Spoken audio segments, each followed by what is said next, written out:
All right, and there are also stunning new details on the scandal surrounding the IRS and its targeting of conservative groups. A former IRS supervisor based in Washington, she's pictured there, now admitting that she was personally involved in scrutinizing some applications from Tea Party groups that were seeking tax-exempt status. Holly Paz is her name, and she told congressional investigators that she reviewed up to 30 applications, and that contradicts initial claims that a small group of agents in Cincinnati were solely responsible for mishandling those applications. Jay Sekulow joins me now, Chief Counsel for the American Center for Law and Justice. Jay, welcome. Good morning to you.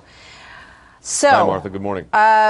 You know, basically, she says that she was involved in some of the initial stages of trying to figure out how to handle these cases, and that there was back and forth between Washington and Cincinnati. What else do you see in here?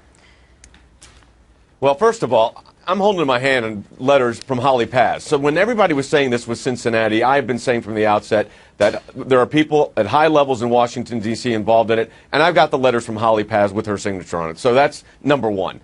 Number two, based on her statements, it's really confirming what we knew, and that is once an agent in the Cincinnati office received a Tea Party application, he just sent it up for review in Washington to figure out to get guidance, and then Washington basically took over the whole operation, and then they thought the agents were going to implement what Washington said, but the agents said they heard nothing back from Washington, and now we have confirmed with Holly Paz's statement that for 13 months, Washington thought there was an implementation program going on in the field, and the field thought there was an implementation going on in Washington, D.C. And I've got a really simple question for Holly Paz when I take her deposition. Did anybody pick up the phone and call and find out what's going on here and why this was happening? Because this whole lecture we've been given by the White House, by the IRS about the rogue agents, and this was unfortunate and we apologize. What's showing as the evidence continues to come out, this was a well-planned and coordinated attack, but there's a consistency here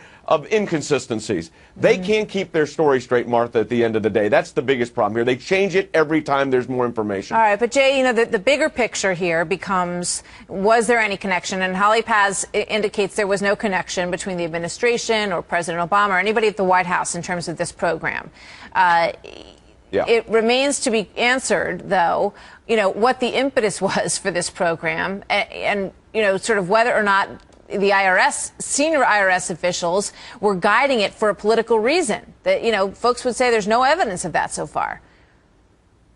Yeah, well, there's one evidence that I think is pretty significant, and that is the 13-month period upon which there was no action from the IRS at all happened to be coinciding with the 2012 election season.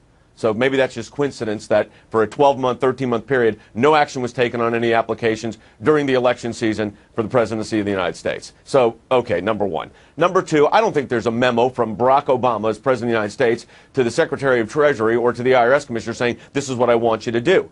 But we're filing this week an amended complaint with another 15 or 16 plaintiffs. We'll be up to about 41. And we're going to find out when we do the discovery what took place during these 159 meetings that the IRS Commissioner had with the White House. We want to know when the conversation that took place, we do know took place at the White House, about how to get ahead of the Inspector General's report, why the Chief of Staff knew, why the White House counsel knew, but the President was never informed by his lawyer.